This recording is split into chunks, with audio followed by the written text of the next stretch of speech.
உலக கால்பந்தாட்ட போட்டியை முன்னிட்டு மதுரையில் கால்பந்து விளையாட்டு வீரர்கள் கலந்து கொண்ட விழிப்புணர்வு பேரணியில் பலர் ஆர்வமுடன் கலந்து கொண்டனர்.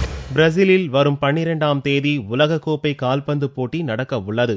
இப்போட்டி குறித்து மக்களிடம் விழிப்புணர்வு ஏற்படுத்த நாடு முழுவதும் பல்வேறு நிகழ்ச்சிகள் நடத்தப்படுகின்றன.